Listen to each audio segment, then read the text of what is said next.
இன்னைக்கு தலைப்பு உண்மையாகவே ஈஸ்டர் ஆராதனை, உயிர்த்தெழுந்த அதை குறித்து நம்ம வருஷந்தோறும் அவன் குட் ஃப்ரைடே முடிந்து 3வது நாள் நம்ம என்ன பண்றோம், ஒவ்வொரு நாளும் கர்த்தரை ஆராதிக்கிறோம். விசேஷமாய் அதிகால வேளையில நம்ம என்ன பண்றோம், ஆராதிக்கிறோம். இப்போ இன்னைக்கு இந்த 2026வது வருஷத்துல உயிர்த்தெழுந்த இயேசு இப்பொழுது எங்க இருக்கிறார்? இன்னைக்கு எடுத்துக்கொண்ட தலைப்பு உயிர்த்தெழுந்த இயேசு. வருஷந்தோறும் ஆண்டவர் உயிர்த்தெழுந்தார், அடக்கம் பண்ணப்பட்ட இடத்துல போய் ஆமீன் மரியாளும் மகதலேன மரியாளும் போய் பாக்குறாங்க. ஆண்டவரை ஆமீன் அடக்கம் பண்ணின இடத்துல ஆண்டவர் இல்லை. அப்போ ஸ்தோத்திரம். அப்போ தேவதூதர்கள் தலைமாட்டில் வந்து கால் மாட்டில் வந்து சொல்றாங்க, அவர் இங்க இல்ல, அவர் சொன்னபடி உயிர்த்தெழுந்தார். அப்போ ஒவ்வொரு வருஷமும் இந்த வார்த்தைகளை நம்ம தியானிக்கிறோம். ஆண்டவர் உயிர்த்தெழுந்தாருங்க, ஆண்டவர் மரிச்சாரு, 3ஆம் நாள் என்ன பண்ணாரு, உயிர்த்தெழுந்தார். அப்போ எல்லா வருஷத்தோறும் நம்ம கேட்கிறோம். அப்போ இந்த 2026வது வருஷத்துல இப்போ உயிர்த்தெழுந்த இயேசு இப்போ எங்க இருக்கிறார்? அதுதான் யோபு சொல்றாரு 19ஆம் அதிகாரம் 25வது வருஷத்துல, என் மீட்பர் உயிரோடு இருக்கிறார் என்றும் அவர் கடைசி நாளில் பூமி மேல் நிற்பார் என்றும் நான் அறிந்திருக்கிறேன். யோபு சொல்றாரு அவர் உயிரோடு தான் இருக்கிறார். 2வது அவர் கடைசி நாளில பூமி மேல் என்ன பண்ணுவாரு, நிற்பார் என்றும் எனக்கு தெரியும்.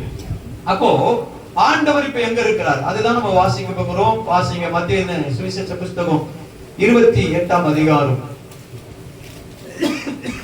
மத்தேயு எழுதின சுவிசேஷ புஸ்தகம் 28ஆம் அதிகாரம், அதனுடைய 20வது வசனம். நான் உங்களுக்கு கட்டளையிட்ட யாவையும் அவர்கள் கைக்கொள்ளும்படி அவர்களுக்கு உபதேசம் பண்ணுங்கள். இதோ உலகத்தின் முடிவு பரியந்தும் சகல நாட்களிலும் நான் உங்களோடு கூட தான் இருக்கிறேன். ஆண்டவர் சொல்றாரு இந்த 2026வது வருஷத்தினுடைய ஆமென் உயிர்த்தெழுந்த ஆராதனையில ஆண்டவர் உங்களை பார்த்து சொல்றாரு, நான் எங்கேயும் போல, நான் உங்க கூட தான் இருக்கிறேன்.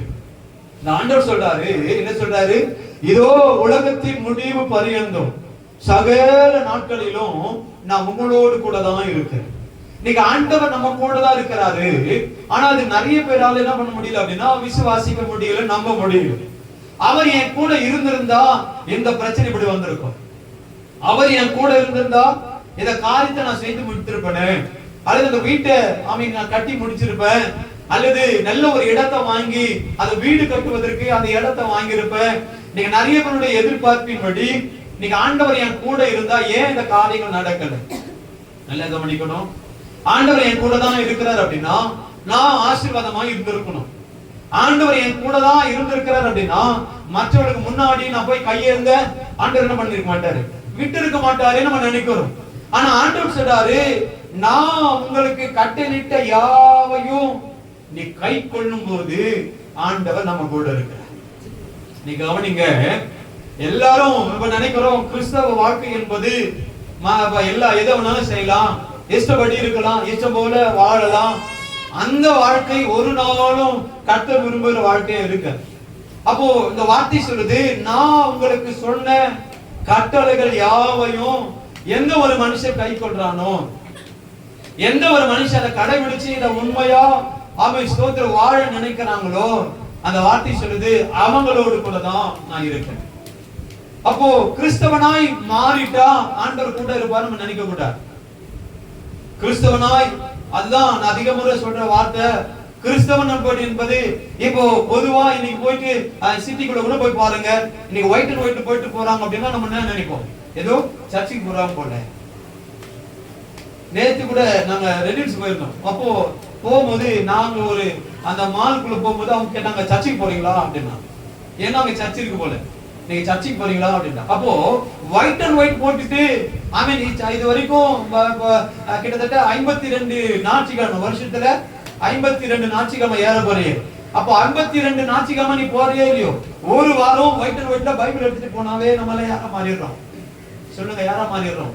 கிறிஸ்தவ உலக பார்வையில நீங்க உங்க கிறிஸ்தவங்க போல. எங்க போறாங்க சொல்லுங்க, எங்க போறாங்க? பைபிள் எடுத்துட்டு வராம இருந்தா கூட என்ன சொல்றாங்க, ஒயிட் அண்ட் ஒயிட்னாவே. சொல்லுங்க, ஒயிட் அண்ட் ஒயிட்னாவே. இப்போ பொதுவா என்ன பண்றாங்க, கட்சிக்காரர் கூட என்ன பண்றாங்க, இப்போ ஒயிட் அண்ட் ஒயிட் தான் இருக்கிறாங்க. நிறைய பேர் ஒயிட் பேண்ட் போடுவாங்க, இதுக்கு முன்னாடி வேஸ்ட். ஆனா இப்ப நிறைய பேர் பாத்தீங்க அப்படின்னா ஒயிட் பேண்ட் போடுறாங்க. அப்போ அவங்க பாஸ்டா அவங்க கிறிஸ்தவங்களானே தெரியாது, கன்ஃபியூஷன். அப்போ ஒயிட் அண்ட் ஒயிட் அப்படின்னாவே கிறிஸ்தவங்க உலக பார்வையில கிறிஸ்தவன்னு சொல்றாங்க. அப்ப நம்ம வாழ்க்கைக்குள்ள நாம ஆண்டவர் சொன்ன கட்டளைகளை பின்பற்றுமா, அந்த வார்த்தையின்படி நடக்கிறோமா, அது அது அது அதுக்கப்புறம். ஆனா உலக பார்வையில ஒயிட் அண்ட் ஒயிட் போட்டவன் கிறிஸ்தவன். அப்ப கிறிஸ்தவனாய் மாறிட்டா ஆண்டவர் இப்படியா வாழ வைக்கணும்னு நினைக்க கூடாது. ஆண்டவர் நான் நினைக்கிறத ஆண்டவர் நிறைவேற்றணும்னு நம்ம நினைக்கிறோம். ஆனா ஆண்டோட வார்த்தை சொல்லுது, நான் யார் கூட இருக்கிறேன் 2026 வருஷத்துல நான் யார் கூட இருக்கிறேன் அப்படின்னா, என் கட்டளைகளை என்ன மனுஷி பின்பற்றுறாங்களோ அவங்க கூட தான் நான் இருக்கிறேன். சொல்லுங்க ஆமென், சொல்லுங்க ஆமென், சத்தமா சொல்லுங்க ஆமென். இன்னைக்கு ஆண்டவர் உங்களை பார்த்து சொல்றாரு, 26 வருஷத்துல சும்மா வெறுமையா வந்து வேற வழி இல்லைன்னு உட்கார்ந்து சர்ச்சில் உட்கார்ந்துட்டு போறவங்க அல்ல. குடும்ப ஜெபம் அதுக்கு மாத்திரம் குடும்ப ஜெபம் வரது அவங்களுக்கு இல்ல. அல்லது இல்லங்க நான் எங்க அவன் மீட்டிங் நடந்தாலும் டிவில போட்டா போதும் நான் டிவி ஆன் பண்ணி உட்கார்ந்துருவேன் இல்ல. நீ கர்த்தருடைய வார்த்தையை பிரசங்கம் பண்றத கேட்கறதுனாலயோ சும்மா வந்து வேற வழி இல்லாம சர்ச்சில் உட்கார்ந்துட்டு போறதுனாலயோ ஆண்டவர் நம்ம கூட இருக்க மாட்டார். அப்ப யார் கூட ஆண்டவர் இருக்கிறாரு, இந்த சத்திய வசனத்தை அதன்படி பின்பற்றுகிற பிள்ளைகளோடு கூட தான் ஆண்டவர் இருக்கிறார். அப்போ அந்த கட்டளைகளை எந்த ஒரு மனுஷன் பின்பற்றானோ அவங்க கூட இருக்கிறார். அப்போ ஆண்டவர் நம்ம கூட இருக்கிறார் என்பதை நம்ம எப்படி உணர முடியும்னா வாசிக்கலாம். ஆதியாகமம் 39ஆம் அதிகாரம் எடுத்த வாசிங்க. ஆதியாகமம் 39ஆம் அதிகாரம் அதனுடைய 2வது வசனம். கர்த்தர் யோசேப்போடு இருந்தார், அவன் காரிய சித்தியுள்ளவனானான், அவன் எகிப்தியனாகிய தன் எஜமானுடைய வீட்டில இருந்தான். யோசேப்பினுடைய சூழ்நிலை என்ன, அவன் அடிமையா சகோதரர் என்ன பண்ணாங்க, விட்டு போட்டுட்டாங்க. அவனுடைய ஆரம்பத்தை பார்க்கும்போது இவனை சாகடிக்கிறத விட, நம்ம குழியில தள்ளி சாகடிக்கிறத விட இவன் என்ன பண்ணலாம், நம்ம காசுக்கு விட்டுடலாம். அப்ப காசுக்கு அடிமையாக விற்றப்பட்ட யோசேப்பு, அந்த யோசேப்போடு கர்த்தர் இருக்கிறார். யோசேப்பு எங்க இருக்கணும், சிறைச்சாலையில இருக்கணும். ஆனா யோசேப்போடு ஆண்டவர் இருந்ததுனால யோசேப்பு எங்க இருக்கிறார் அப்படின்னா எஜமானுடைய வீட்டில. இப்போ நம்ம உலக பிரகாரமே பார்க்கும்போது இந்த கட்சிக்காரருடைய அவங்க ரொம்ப பிஏங்க. இப்போ கட்சி தலைவரை கூட முக்கியமா தேட மாட்டாங்க. அந்த பிஏ கிடைக்கிறது பெரிய கஷ்டம். அவங்கள பார்த்துட்டாலே ஏதோ விஷயம் அவங்க பண்ணி தரேன்னு வாக்கு கொடுத்துட்டாங்க, அதனால என்ன பண்ணிடுவாங்க பிஏவே. அப்போ எஜமானுடைய வீட்டுல ஒரு மனுஷன் இருக்கிறா அப்படின்னா அவங்க கிட்ட இப்போ அந்த ராஜா கிட்ட என் வீட்டுல எவ்வளவு பிரச்சனை இருக்குது, இந்த ராஜா கிட்ட என்ன பண்ணுறது கொஞ்சம் சொல்லுவாங்களா, சொல்ல மாட்டாங்க. அப்போ சிறைச்சாலையில் இருக்க வேண்டிய யோசேப்பு எஜமானுடைய வீட்டில் இருக்கிறார். 2வது வாசிங்க 3வது வசனம். கர்த்தர் அவனோடு இருக்கிறார் என்றும் அவன் செய்கிற யாவையும் கர்த்தர் வாய்க்க பண்ணுகிறார். போதும். இங்க முதல்ல யோசேப்போடு அடிமையாக விற்கப்பட்ட யோசேப்பு எஜமானுடைய வீட்டில் இருக்கிறாரு. 2வது எஜமானுக்கு இப்ப தெரியுது, எஜமான் அந்த வீட்டுல இருக்கிற ராஜான்னு வச்சுங்க, அந்த ராஜாவுக்கு தெரியுது, ஆமென் ஸ்தோத்திரம், யோசேப்பு என்ன காரியத்தை செய்யறாரோ அவ எல்லாவற்றையும் அவங்க தெய்வம் வாய்க்க பண்ணுகிறார் என்றும் அவன் எஜமான் பார்க்கிறார். அப்போ எஜமான் யோசேப்பு மேல ஒரு கரிசனை, ஒரு தயவு, யோசேப்புக்கு சகல அதிகாரத்துக்கு பின்னாடி கொடுக்கிறார். அப்போ ஒரு மனுஷனோடு கூட கர்த்தர் இருக்கிறார் அப்படின்றத எதன் அடிப்படையில பார்க்க முடியும் அப்படின்னா அவங்க செய்கிற யாவையும் கர்த்தர் என்ன பண்ணுவாரு, வாய்க்க பண்ணுவார். இப்ப நம்ம வாழ்க்கையில அநேக கிறிஸ்தவ வாழ்க்கையில அநேக காரியத்தை தொடங்கி இருக்கிறோம்.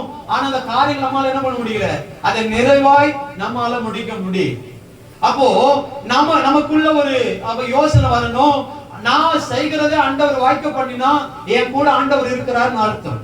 ஒருவேளை நான் செய்கிற எல்லாவற்றையும் தோல்வியாவே போகுது.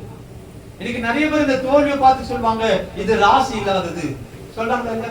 நிறைய பேர் இந்த நம்ம ஊர்ல என்ன பண்ணுவாங்க, இது ஐயோ இது போய் எதிர வந்துச்சு என்ன பண்ண முடியாது, போற காரியம் சொல்லுங்க, போற காரியம் என்ன பண்ணாது, அது எங்க வேடிக்கை பார்த்துட்டு ஊரை வேடிக்கை பார்த்துட்டு கால் எச்சிக்கோ ரத்தம் வரும். அது ஒழுங்கா ரோட்டை பார்த்து போயிருந்தா கல்லுலயோ வேட்டி என்ன பண்ணிருக்காரு. அப்ப உடனே உங்க மைண்ட்ல வர விஷயம் என்னது, அவ எதிர வந்தா அதனாலதான் ரத்த கால். உங்க கண்ணை ரோட்ல வச்சு போனா என்ன பண்ணும் சொல்லுங்க. நம்ம கண்ணு நம்ம வேடிக்கை பார்க்காம ரோட்டை பார்த்து போனா அங்க பல்ல இருக்குதான் மேடு இருக்குதான்னு தெரியும். அப்ப நிறைய மனுஷன் பார்த்து சொல்றாங்க ராசி இல்லாதவங்க, ஐயோ அவங்க வந்தாங்க எனக்கு அப்பவே தெரியும் சொல்றாங்களே, அந்த வார்த்தை கேட்டுக்கிறீங்களா? எனக்கு அப்பவே தெரியும். அப்ப அப்பவே தெரியுற ஆளு ஏன் அவ்வளவு தூரம் போயிட்டு இல்லைன்னு சொல்லி ஏன் திரும்பி வரணும்? ஆமாவா இல்லையா? நம்ம கேள்வி வருமா வராது? இப்ப நிறைய பேர் சொல்றாங்க எனக்கு அப்பவே தெரியுங்க. எப்போ? எனக்கு இது நடக்காது எனக்கு தெரியும். அப்ப ஏன் வந்த? போய் பார்க்கலான்னு வந்த. அப்ப ராசி. அப்போ இப்ப எஜமான் யோசேப்பை குறிச்சு பாக்குறாரு. எப்ப யோசேப்பு செய்யற எல்லாவற்றையும் ஆண்டவர் என்ன பண்றாரு?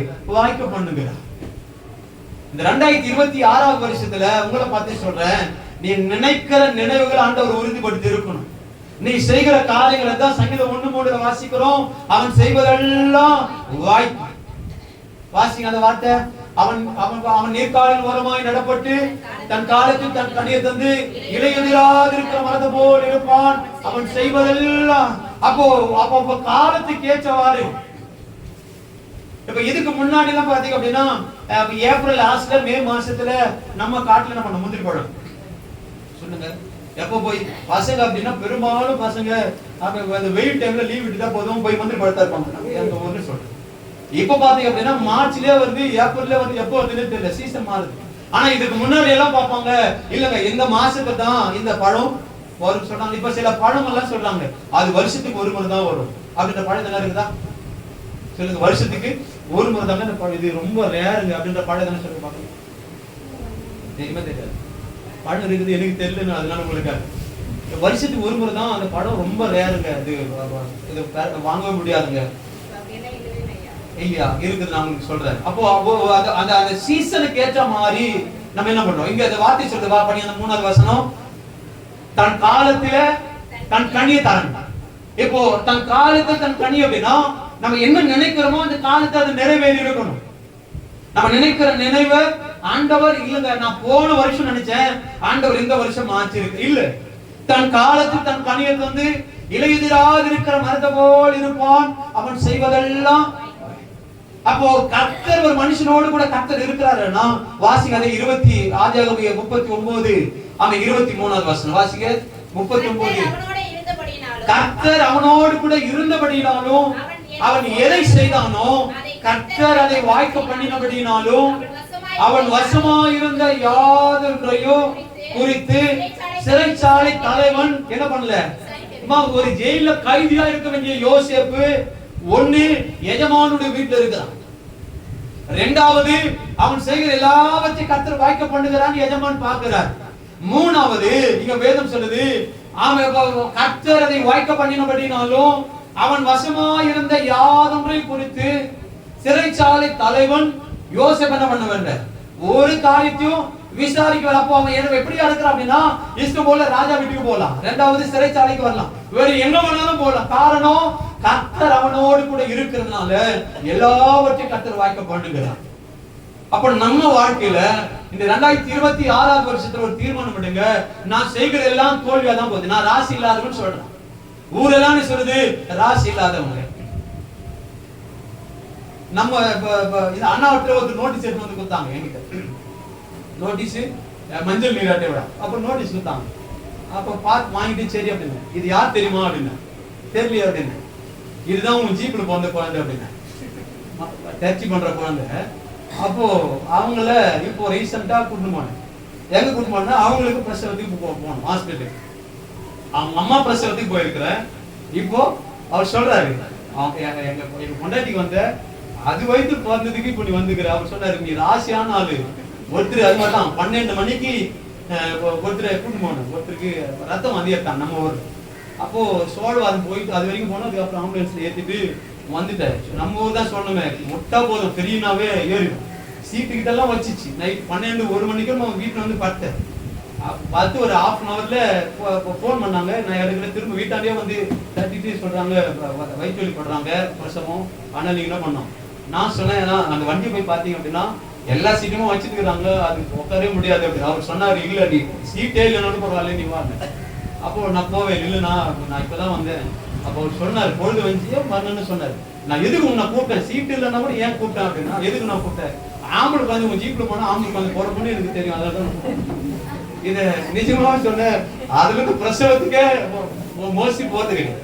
கிட்டத்தட்ட ஒரு 12-13 குழந்தை நம்ம வண்டியில பிறந்திருக்கு, சுகப்பிரசவம். என் வேலை என்னன்னா அந்த ஒட்டுவாங்கல்ல அதை பிடிச்சி திரும்பி நின்று இருப்பேன். அப்போ 13 குழந்தை, அதுல 2 குழந்தை மஞ்சள் நீராட்டும். அப்போ எதுக்கு சொல்றேன்னா, இன்னைக்கு நம்மை குறித்து நிறைய பேர் சொல்றாங்க இவன் ராசியே இல்லைங்க. ஐயோ அது கைய வச்சாவே என்ன பண்ணாது சொல்லுங்க. இப்போ நம்மை குறிச்சு நீ ராசி அது இல்லவே இல்லை. ஒரு மனுஷனோடு கூட கர்த்தர் இருக்கிறார் அப்படின்னா அவங்க செய்கிற எல்லாவற்றையும் கர்த்தர் என்ன பண்ணுவாரு சொல்லுங்க. என்ன பண்ணுவாரு சொல்லுங்க, சத்தமா சொல்லு. என்ன பண்ணுவாரு? பக்கத்துல கையை வச்சு சொல்லு. உன் வாழ்க்கையில எது நடக்கலன்னு நினைக்கிறியோ சொல்லுங்க, வாழ்க்கை எது நடக்கலன்னு நினைக்கிறியோ அதை விட்டு கர்த்தரும் கூட இருக்கிறாரான்னு பாரு. விட்டு கை வலிக்கும் போது அப்போ நம்ம நினைக்க வேண்டிய ஒரே யோசனை தெரியுமா, என் கூட கர்த்தர் இருக்கிறாரான்னு. மனுஷன் ஐயோ இவங்க தான் கொல்லி போடுவான்னு நினைச்சேன், இல்ல இவதான் என்ன கடைசி வரைக்கும் கண் கலந்தாம இல்ல. எந்த மனுஷன் இருக்கிறான்னு இல்லையோ கர்த்தர் கூட இருக்கிறாருன்னு பாரு. புரியுதுங்களா? மனுஷனை விட்டுருங்க. இன்னைக்கு நம்ம என்ன பண்றது தெரியுமா, மனுஷனை தேடி தேடி தேடி அவன் வர வேணும் அவங்க வர வேணும் அவங்க வர வேணும்னு சொல்லி ஆண்டவருடைய உறவை விட்டுட்டு போயிடும். அப்ப இதனுடைய விளைவு என்ன வருது அப்படின்னா, நீ மனுஷனை தேடுறதுனால ஆண்டவரை விட்டுட்ட. இப்ப அந்த மனுஷனை கை விட்டுட்டு நடுத்தருவில் நம்ம நிற்கும். நான் சொல்றேன், நீ ஆண்டவர் பிடிச்சது உண்மையானா, ஆண்டவரை நம்பி இருக்கிறது உண்மையானா, நீ நினைக்கிற எல்லா காரியங்களையும் கர்த்தர் நிறைவேற்றிட்டே வருவார். ஆமென் சொல்லுங்க. ஆமென். மணி 6 முடிச்சிருவேன். இன்னும் நம்ம நைட் பிரேயர்ல உட்கார்ந்து நம்மளுக்கு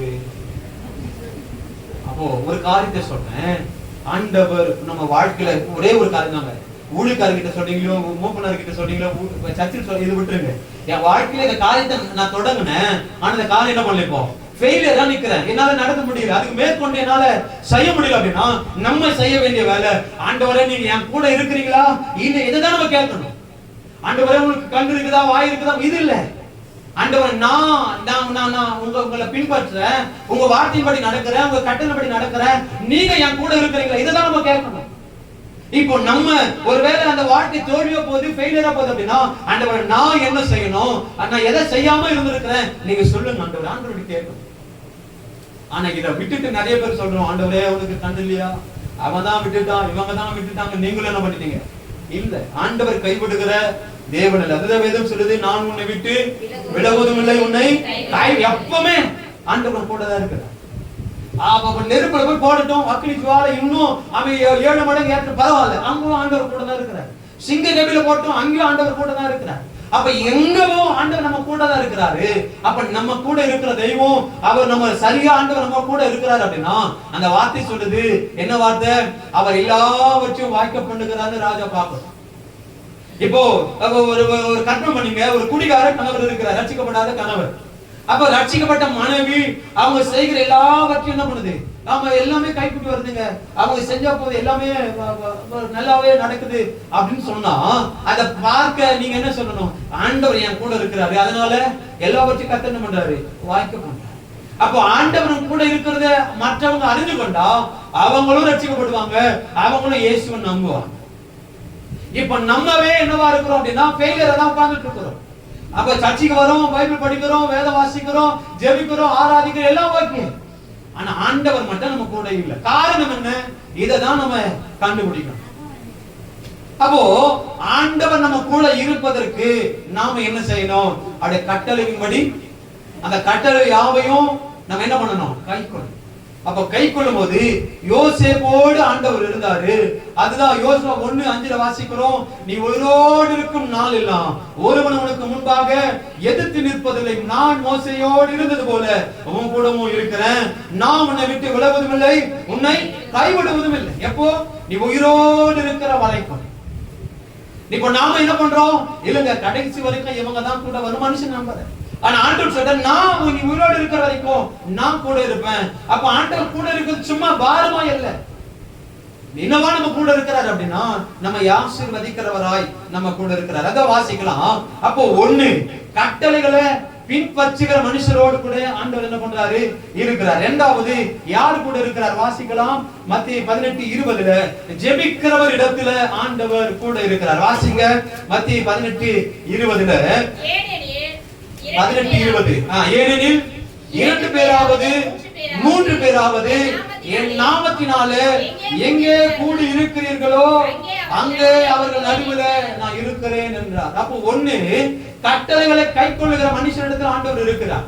இந்த 2026 வருஷம் உயிர்த்தெழுந்த இயேசு நம்ம கூட எந்த ஒரு மனுஷன் அவருடைய கட்டளைகளை கைக்கொள்றாங்களோ அந்த மனுஷனோட கூட கர்த்தர் இருக்கிறார். இரண்டாவது, எங்கே 2-3 பேர் நாமத்தினால கூடியிருக்கிறாங்களோ அவர்கள் மத்தியில் ஆண்டவர் என்ன பண்றாரு? இருக்கிறார். அப்போ ஒண்ணு, எந்த காரியம் நிறைவேறல, வாய்க்க பண்ணல அப்படின்னா இரண்டாவது நம்ம செய்ய வேண்டிய வேலை ஜெபிக்கிற வேலை. ஜெபம் தான் நம்முடைய வாழ்க்கையில பெரிய ஆயுதமாய் மாறணுமே தவிர குறை சொல்றதுனாலயோ விசுவாச ஜனங்களை போல முறுமுறுக்கிறதுனாலயோ ஒரு பிரயோஜனமும் கிடையாது. அப்ப இரண்டாவது நம்ம செய்ய வேண்டிய வேலை ஜெபிக்க கற்றுக்கொள்ளுங்க. அப்ப நான் சொல்றேன், ரட்சிக்கப்பட்ட பிள்ளைகள் யாரும் ஜெபிக்க தெரியாம இருக்க கூடாது. புரியுதுங்களா? சர்ச்சுக்கு வரும், ரட்சிக்கப்பட்டாச்சு, ஞானஸ்தானம் எடுத்தாச்சு அப்படின்னா ஜெபிக்க தெரியாதவங்க ஒருத்தர் கூட என்ன பண்ண கூடாது? சொல்லுங்க, ஒருத்தர் கூட இருக்கு. அப்ப பிரச்சனை உடனே நம்ம என்ன பண்ணணும்? முழங்கால் படிட்டு, ஆண்டவரே இந்த பிரச்சனைக்கு ஒரு தீர்வு என்ன பண்ணுங்க எனக்கு. அதுதான் வாசிக்கலாம் சகரியா 2:5.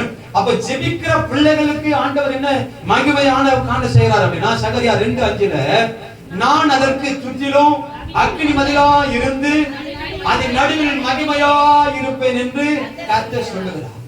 உன் வாழ்க்கையில பிரச்சனை வருதா? உன் வாழ்க்கையில பயம் வருதா? உன் வாழ்க்கையில என்ன செய்யணும் தெரியாம குழம்பி போயிடும் தெரியா? நாம செய்ய வேண்டிய வேலை ஜெபம். அப்ப ஜெபிக்கும் போது ஆண்டவர் சொல்றாரு, நான் அதற்கு சுற்றிலும் அக்கினி மதிலா இருக்கிறேன். எந்த வாதையும் எந்த தீங்கும் எந்த ஆபத்தும் உங்களையும் உங்க வீட்டையும் அணுகாதபடி உங்க ஜெபம் மகிமையாய் மாற பண்ணுவதற்கு. இரண்டாவது, இந்த 2026 வருஷத்துல யார் கூட ஆண்டவர் இருக்கிறார் அப்படின்னா ஜெபிக்கிற பிள்ளைகளோடு கூட ஆண்டவர் இருக்கிறார். அல்லேலூயா சொல்லுங்க, அல்லேலூயா. ஒன்னு சொன்ன, கட்டளைகளை பின்பற்றுகிற யாவையும் கை கொள்ளுகிற பிள்ளைகளோடு கூட ஆண்டவர் இருக்கிறார். இரண்டாவது, செபிக்கிற பிள்ளைகளை வாசிக்கலாம் தொடர்ந்து. யோவான் 20:26 மறுபடியும் 8 நாளைக்கு பின்பு அவருடைய சீஷர்கள் வீட்டுக்குள்ள இருந்தார்கள். தோமாவும் அவரோடு கூட இருந்தான். கதவுகள் பூட்டப்பட்டிருந்தது. அப்பொழுது இயேசு வந்து நடுவே நின்று உங்களுக்கு சமாதானம் என்றார். கவனிக்கணும், இங்க எல்லா சீஷர்களும் ஆண்டவரை சிலுவையில் அறையப்படுவதற்கு கொண்டு போயிட்டாரு, அடக்கம் பண்ணியாச்சு. இப்ப எல்லா சீஷரும் பயந்து நமக்கு யாரு நம்ம நடந்து வராங்க, நம்ம என்ன செய்ய வரும், வெளியில போனா ஒருவேளை நம்மையும் கொண்டு போட்டுருவாங்களன்னு சொல்லி எல்லாரும் என்ன பண்றாங்க?